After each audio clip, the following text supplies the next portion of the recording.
ಜವಾಬ್ದಾರಿಯಿಂದ ಉತ್ತರ ಕೊಟ್ಟಿದ್ದೇನೆ. ಅನೇಕ ವಿಷಯಗಳನ್ನು ಮಾನ್ಯ ಸದಸ್ಯರುಗಳು ನಿರೀಕ್ಷೆ ಮಾಡಿದ್ರು ನಿಜ. ಆದರೆ ತನಿಖೆ ನಡೆಯುವಾಗ ಒಂದು ಸಂಸ್ಥೆಗೆ ನಾವು ಪ್ರಾಮಾಣಿಕವಾಗಿ ತನಿಖೆ ಮಾಡಬೇಕು, ಮಂಜುನಾಥ್ ಸತ್ಯವನ್ನು ಹೊರತರಬೇಕು ಅಂತೇಳಿ ನಾವು ಏನು ಮಾಡ್ತೀರಿ ಅವರಿಗೆ ಹೇಳಿರುವಾಗ ಅನೇಕ ವಿಷಯಗಳನ್ನು ನಾವು ಸಾರ್ವಜನಿಕವಾಗಿ ಚರ್ಚೆ ಮಾಡೋದಾಗಲಿ ಅಥವಾ ಸಾರ್ವಜನಿಕರಿಗೆ ತಿಳಿಸೋದಾಗಲಿ ಮಾಡೋದಕ್ಕೆ ಸಾಧ್ಯ ಆಗೋದಿಲ್ಲ. ಹಾಗಾಗಿ ಭಾಳ ಎಚ್ಚರಿಕೆಯಿಂದ ನಾನು ಉತ್ತರವನ್ನು ಕೊಟ್ಟಿದ್ದೇನೆ. ಮಾನ್ಯ ಸದಸ್ಯರುಗಳಿಗೆ ಅನಿಸಿರ್ಬೋದು ಭಾಳ ನೀರಸವಾದಂಥ ಉತ್ತರ.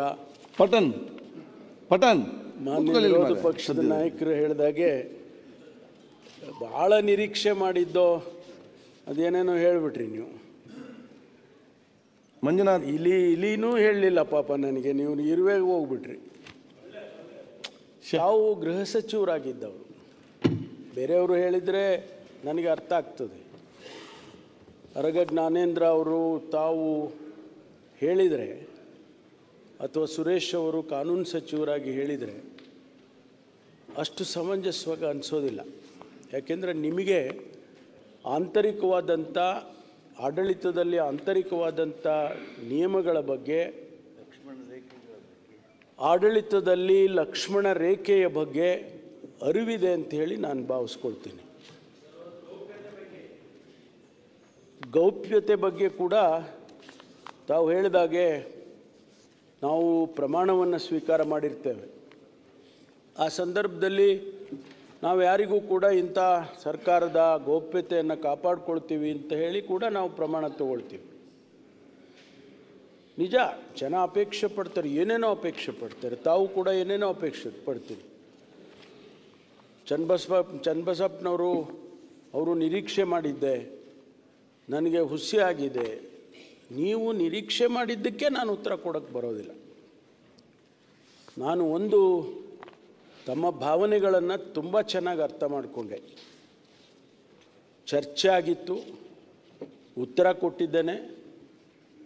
ಮತ್ತು ಅಧ್ಯಕ್ಷರು ಎಷ್ಟು ಲಿಬರಲ್ ಆಗಿದ್ದಾರೆ ಅಂದರೆ ಸುಮಾರು 13 ಜನರಿಗೆ ತಾವು ಮಾತನಾಡೋದಕ್ಕೆ ಅವಕಾಶ ಮಾಡಿಕೊಟ್ಟಿದ್ದೀರಿ.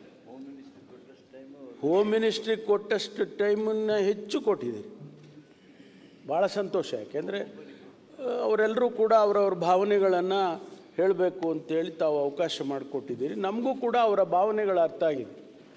ನಾನು ಒಂದು ವಿನಂತಿಯನ್ನು ಮಾನ್ಯ ಸದಸ್ಯರುಗಳಿಗೆ ಮಾಡಿಕೊಳ್ತಕ್ಕಂಥದ್ದು ಏನಂದರೆ, SIT ಮಾಡಿದ್ದೀವಿ, ತಾವು ಸ್ವಾಗತ ಮಾಡಿದ್ದೀರಿ. ಅದರಲ್ಲಿ ಏನಾದರೂ ನ್ಯೂನತೆಗಳಿದ್ದರೆ ಸರಿಪಡಿಸೋಣ. ಆದರೆ SIT ತನಿಖೆ ಮುಗಿಯುವವರೆಗೂ ತಾವು ಹೇಳಿಕೆಗಳನ್ನು ನಮ್ಮ ಕಡೆಯಿಂದನೂ ಇರ್ಬೋದು, ತಮ್ಮ ಕಡೆಯಿಂದನೂ ಇರ್ಬೋದು, ಸ್ವಲ್ಪ ಮಟ್ಟಿಗೆ ನಿಲ್ಲಿಸಿದರೆ SIT ಅವರಿಗೆ ಸಹಾಯ ಆಗ್ತದೆ. ನಿಜ ಸತ್ಯವನ್ನು ಹೊರಗೆ ತರೋದಕ್ಕೆ ನಮಗೆ ಭಾಳ ಸಹಾಯ ಆಗ್ತದೆ. ಅದಕ್ಕಾಗಿ ನಾನು ಸದಸ್ಯರುಗಳು ವಿನಂತಿ ಮಾಡಿಕೊಳ್ಳೋದೇನು ಅಂತ ಹೇಳಿದರೆ, ಸ್ವಲ್ಪ ತಾವು SIT ತನಿಖೆ, ವಿಶ್ವನಾಥ್ ಹೇಳಿದ್ರು 3 ತಿಂಗಳು ಅಂತ ನಾನು ಹೇಳಿಲ್ಲ. 3 ತಿಂಗಳು ಅಂದರೆ ಆವರೆಗೂ ಆಗ್ಬೋದು ಅಂತ, 15 ದಿನದಲ್ಲೇ ಆಗ್ಬೋದು, 20 ದಿವಸದಲ್ಲಿ ಆಗ್ಬೋದು, 1 ತಿಂಗಳಲ್ಲಿ ಆಗ್ಬೋದು.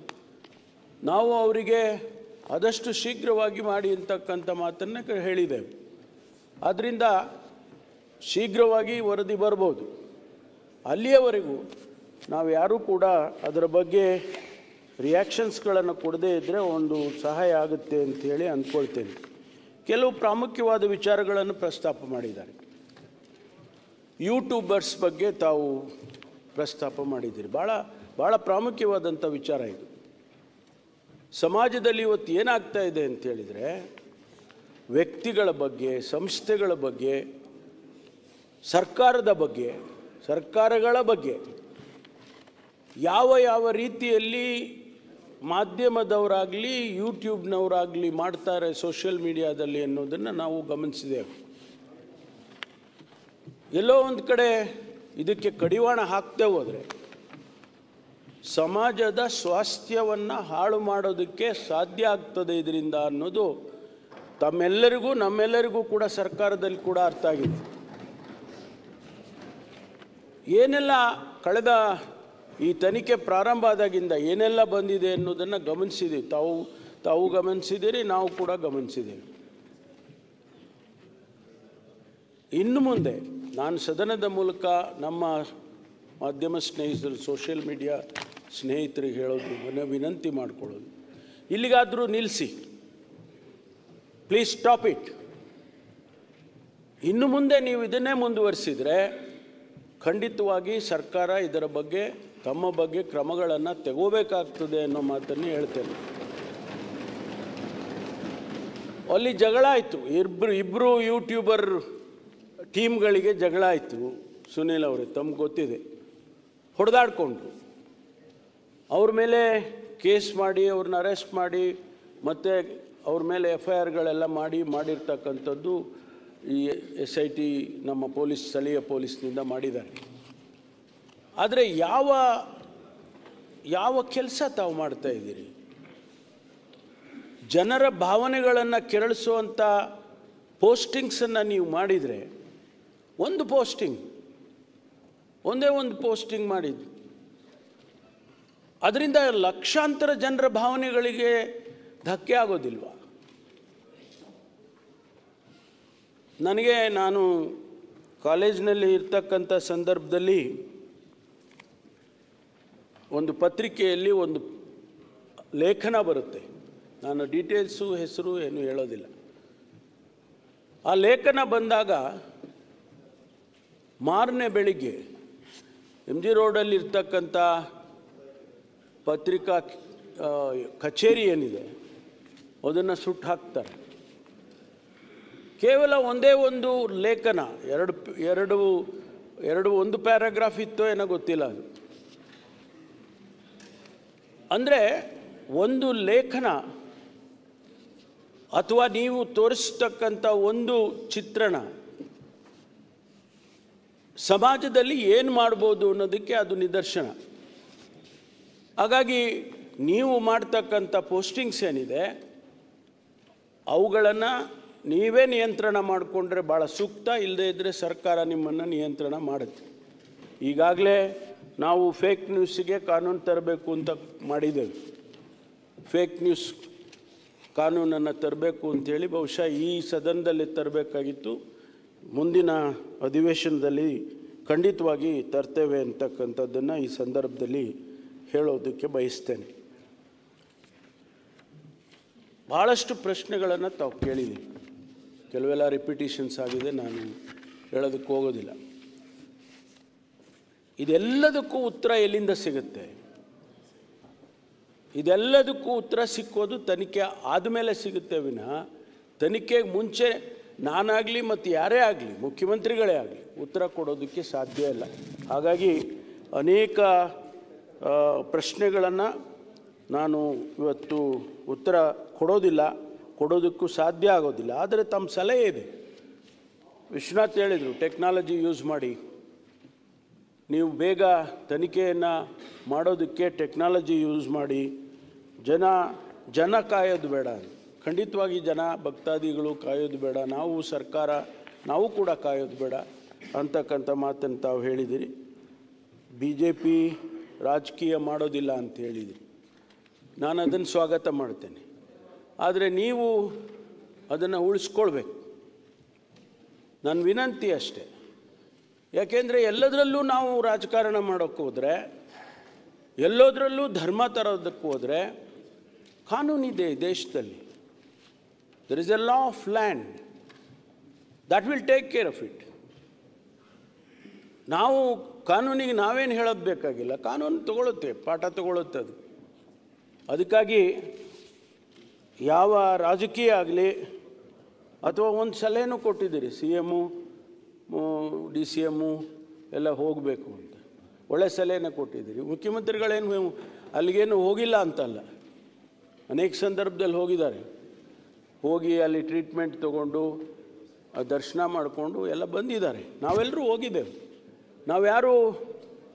ನಾವೆಲ್ಲ ಹಿಂದೂಗಳಲ್ವಾ? ನಿಮಗೇನಾದರೂ ಆ ಭಾವನೆ ಇದೆಯಾ ನಾವು ಹಿಂದೂಗಳಲ್ಲ ಅಂತ? ಅಲ್ಲಲ್ಲ ಆ ಥರ ಏನಾದ್ರು ಇದೆಯಾ?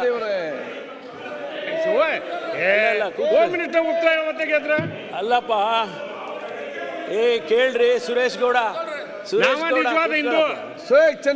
ಕೂತ್ಕೊಳ್ಳಿ. ಸರ್, ಮುಖ್ಯಮಂತ್ರಿ ಹೋಗ್ಯಾರತ್ತ, ಮುಖ್ಯಮಂತ್ರಿ ಆಗ್ಯಾರ, ಮಂಜುನಾಥ್ ಆಶೀರ್ವಾದ ಆಗೈತೆ. ನೀವು ಹೇಳಿದ್ದು ನಾನು ಸ್ವಾಗತ. ನಾವು ಹಿಂದೂಗಳು ಭಾವನೆ, ಹೌದಪ್ಪ, ನಾವು ಹಿಂದೂಗಳೇ. ನಾವು ನನ್ನ ಹೆಸರೇನಿಟ್ಟಿದ್ದಾರೆ ಹೇಳಿ? ಅಲ್ಲ, ಹೆಸರಿಗೆ ತಕ್ಕಂತೆ ಇಲ್ಲ ಅಂತ ಪ್ರಶ್ನೆ ಅಷ್ಟೇ. ಹೆಸರಿಗೆ ತಕ್ಕಂತೆ ಇಲ್ಲ ಅಂತಂದ್ರೆ ನಾನು ಏನು ಹೇಳಬೇಕು? ಅದು ಬೇಕಾಗಿಲ್ಲಲ್ಲ. ಜೀವನದಲ್ಲಿ ಎರಡು ದಾರಿ ಇದೆ, ಒಂದು ಸಂಘರ್ಷದ ದಾರಿ, ಒಂದು ಸಂಯಮದ ದಾರಿ. ನಾನು ಎರಡನೇದು ಆರಿಸ್ಕೊಂಡಿದ್ದೀನಿ ಅಶೋಕ್. ಅಲ್ಲ, ಸಂಯಮದ ದಾರಿಯನ್ನು ಆರಿಸ್ಕೊಂಡಿದ್ದೀನಿ. ನೀವು ಸಂಯಮ, ಅವರು ಸಂಘರ್ಷ, ಇಬ್ರು ಪಕ್ಕದಲ್ಲೇ ಇದ್ದೀರಲ್ಲ, ಆಶ್ಚರ್ಯ. ಅಲ್ಲ, ನಮ್ಮನ್ನ ನೀವು ಬೇರ್ಪಡ್ಸಕ್ ಹೋಗ್ಬೇಡಿ, ಆಗೋದಿಲ್ಲ. ನಮ್ಮನ್ನ ಯಾಕೆ ಬೇರ್ಪಡ್ಸಕ್ ಹೋಗ್ತೀರಾ? ಪರಮೇಶ್ವರ್ ಅವರೇ, ಅವರು ನಾನು ಒಂದು ಅಧಿಕಾರ ತಗೋತೀನಿ ಅಂತಾರೆ, ನೀವು ನಾನು ಮೌನವಾಗಿದ್ದ ಅಧಿಕಾರ ತಗೋತೀನಿ ಅಂತ ಹೊರಟಿದ್ದೀರಿ. ಯಾರು ಪಾಲಾಗುತ್ತಿದ್ದು ಅಂತ ನನ್ನ ಪ್ರಶ್ನೆ ಅಷ್ಟೇ. ಕಾಯ್ದು ನೋಡಿ. ಇವತ್ತು ಮಾನ್ಯ ಅಧ್ಯಕ್ಷರೇ, ಭಾಳ ಸಲಹೆಗಳನ್ನು ಮಾನ್ಯ ಸದಸ್ಯರುಗಳು ಕೂಡ ಕೊಟ್ಟಿದ್ದಾರೆ. ಕೇರಳದ ಅಸೆಂಬ್ಲಿ ವಿಚಾರ ಮಾಡಿದ್ದೀರಿ, ನಾನು ಅದನ್ನು ಪ್ರಸ್ತಾಪ ಮಾಡೋದಿಲ್ಲ. ಇಲ್ಲಿ ಅವ್ರೇನು ಮಾಡ್ಕೊಂಡಿದ್ದಾರೆ ಅದು ಅವ್ರಿಗೆ ಬಿಟ್ಟಿದ್ದು. ನಮ್ಮ ಸದನದಲ್ಲಿ, ಇಂಥ ಪವಿತ್ರವಾದ ಸದನದಲ್ಲಿ, ಬೇರೆ ಒಂದು ಸದನದಲ್ಲಿ ನಡೆದಂಥ ಚರ್ಚೆಯನ್ನು ನಾನಿಲ್ಲಿ ಎತ್ತೋದಕ್ಕೂ ಕೂಡ ಹೋಗೋದಿಲ್ಲ. ಮಾನ್ಯ ಸುರೇಶ್ ಗೌಡರು ನಮ್ಮ ಜಿಲ್ಲೆಯವರು, ಆತ್ಮಸಾಕ್ಷಿ, ನಿಮಗೆ ಅನುಮಾನ ಬರೋದು ಬೇಡ, ಆತ್ಮಸಾಕ್ಷಿಯಿಂದ ಕೆಲಸ ಮಾಡ್ತಿದ್ದೇನೆ. ಆತ್ಮಸಾಕ್ಷಿಯಿಂದ SIT ಮಾಡಿದ್ದೇವೆ. ಆತ್ಮಸಾಕ್ಷಿಯಿಂದ ಈ ರಾಜ್ಯಕ್ಕೆ, ಈ ನಾಡಿಗೆ ಉತ್ತರವನ್ನು, ಸತ್ಯವನ್ನು ಹೊರತರ್ತೀವಿ. Mark my word.